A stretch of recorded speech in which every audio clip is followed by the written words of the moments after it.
It ain't all doom and gloom. Last episode, I talked about a lot of pain and suffering and all that stuff I've done. But I've also learned a lot of things. I thought, it'd be fair to talk about some positive sides of things that I've learned over the years. That, what do I do today? And I've always kind of done it, but I probably improved upon it, or I definitely can do it better today than I used to.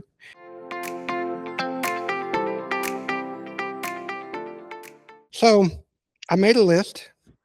Oh, Kevin, he's proud of me. He's always pushing me to do something different. And, I want y'all to hear some things that learn from my mistakes if you're going to do anything. Damn, I paid for them. So you might as well get use out of them. So, what's some of the things I've done or I'm better at? Well, I listen better. And I could probably say there are times where I probably never listened. My wife says I hear her, but I don't listen to her. But you got to listen.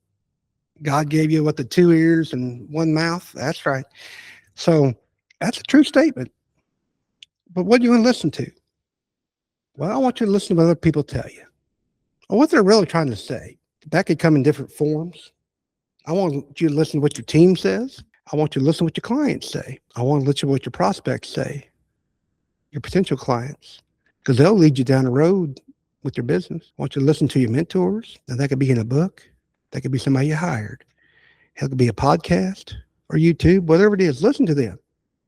Listen to your family. But most importantly, all these people you're going to listen to, I want you to take it with a grain of salt. And I want you to listen to what God tells you. I want you to listen to your heart. There's a song about that, but I'm not going to sing.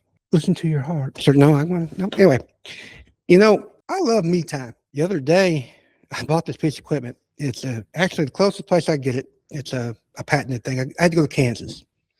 So I was telling the guys about, hey, I bought this piece of equipment. I go get it. It's in Kansas. It's coming. Oh, do you want me to go pick it up? No, no, no, no, no. This is Chris time. It's 3 hours over there and 3 hours back.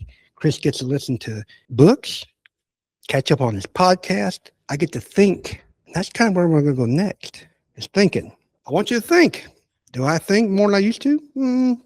I don't think I think more than I used to. I might think differently than I used to. I want you to think about goals. I hire coaches, and we're always talking about goals. We're talking about timelines. When are you going to do this? What did you do last quarter? What did you do this quarter?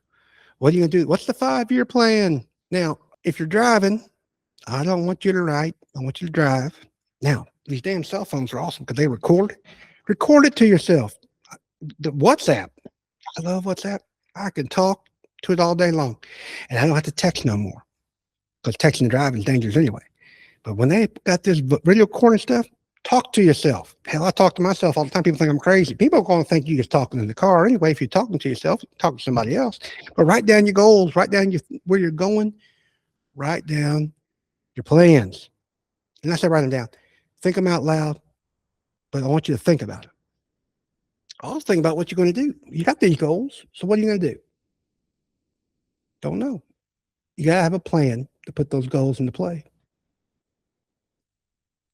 One of the best ones is how will it, I want you to think about how.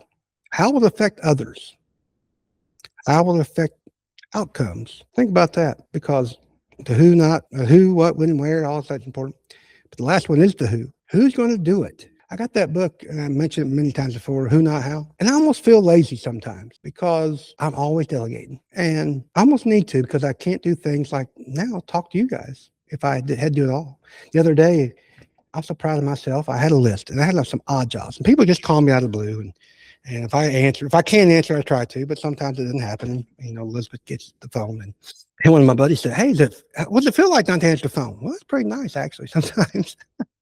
But I had a list of things. My alarm goes off all the time because I set myself reminders. Because if I don't set reminders, I will forget. And I had actually 7 reminders set. And I was really just stressing out over it. And I finally, I said, guys, come here. I need help. So I took my phone, took my reminders. I wrote down everything on my reminders. And I gave them to other people. So y'all, can you do this for me? And they did. Would they done it like I'd done it? Probably not. But it didn't matter because it got done.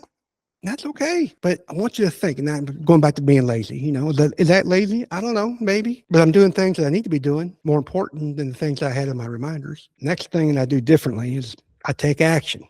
Now, I've been called the bull in the time closet book, but by God, I jump in.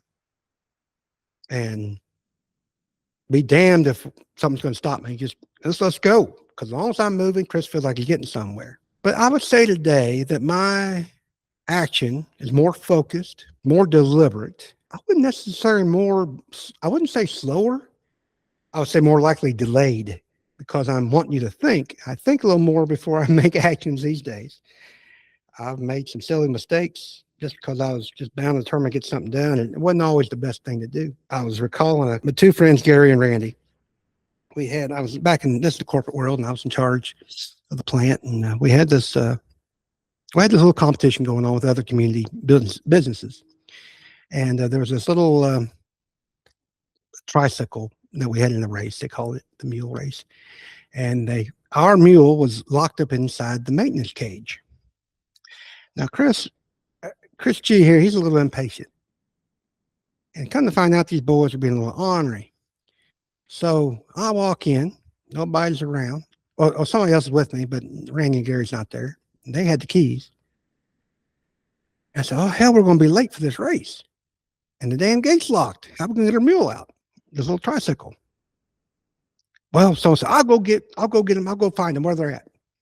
Well, I look around. There's this damn ladder. And we got this tall maintenance cage. I don't know. It's probably a good 10 feet in the air. So I go get the ladder. And up my fat ass I go. And I crawl over this cage. And I jump down inside the inside.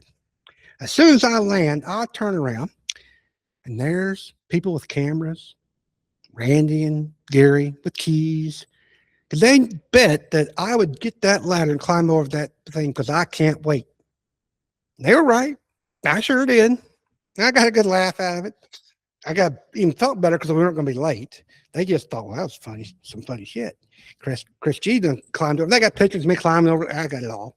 And so next couple of days, there's pictures throughout the whole plant. Chris on top of the ladder, crawling over the gate. And, that's okay. It was fun. And I would say we didn't win the race. We come in second, but that's a whole different story. But the point being is that not that I don't have fear, make judgments.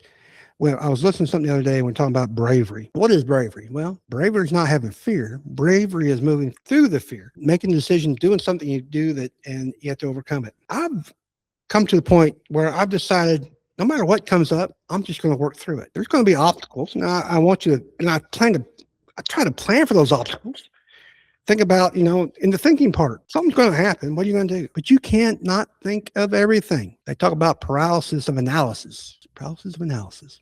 Where you think too much, you don't do nothing. That don't get you nowhere, in my opinion. If you're standing still, I guess if you're not growing your dimes, what some people say about your business, and that goes with anything for that matter, you got to just move forward. One of the books, Good to Great, talks about the hedgehog effect. And the hedgehog effect, basically, he just keeps going.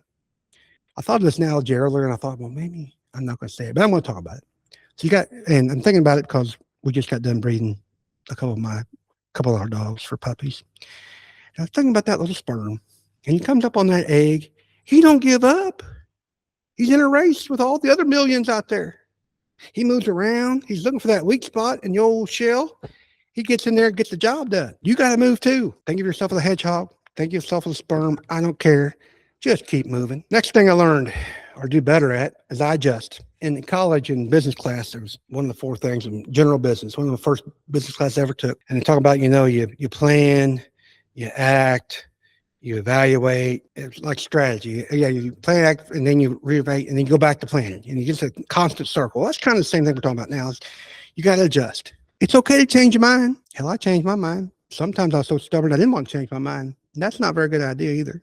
It's okay to change your mind because we all make mistakes. It's okay to change your plans because you're going to run into something that don't work and you're going to have to change your plan. You still have the same goal, just might not be taking the same road to get there. Adjusting really makes a difference because I love it when people tell me no. That kicks my mind over into think outside the box mode. Well, somebody told me one time, it goes, you do think outside the box. I said, I try. It's hard.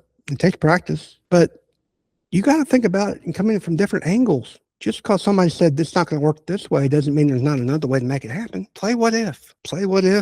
I like loving playing what ifs with income statements. I've talked about that before, but play what if you do this? What happens if I do it this way? What if you do it another way? Hell, what if you don't do it at all and have somebody else do it? Does somebody have a better capability than you do? Think about it. But go ahead and make your adjustments. Don't necessarily change your goals. Speaking of, I want to talk about goals real quick. Goals change with time. I had goals when I was younger, when I first got married, that I don't have today. Now, my goals need to correspond with my wife, don't get me wrong, but she's changed them as well. And we all change. So don't be stubborn and hook on a goal that isn't your priority today. That's a little side note. I guess that's a bonus, as we call it.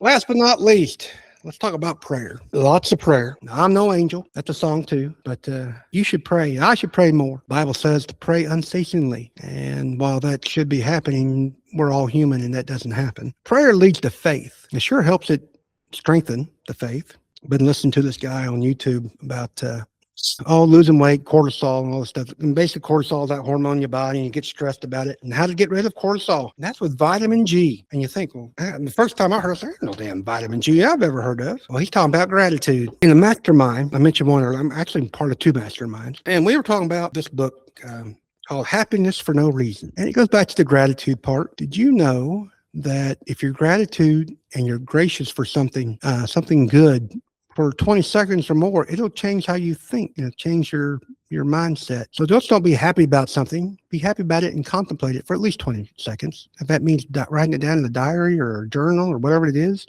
or just sitting there thinking about it and visualize it. But spend 20 seconds on it. Matter of fact, when my grandbabies come home from school, I love it. And they show, I said, what's your favorite part of the day? I used to ask my daughters that too at the dinner table. And they, Dad, like, no, but we're going to talk about what was your favorite part of the day? I don't know. Well, think about it. And they think about it and they tell me. Well, after this book, we got to talk about something. I want to ask them, tell me something good that happened today. That's my new question for my grandbabies. Something good that happened today. And my goal is to talk to them with it about at least 20 seconds worth of discussion, why they thought it was good, what happened. And what they say is that if you can get your mind set to look for good things, and they shoot for 5 a day, that your mind will start seeing good things.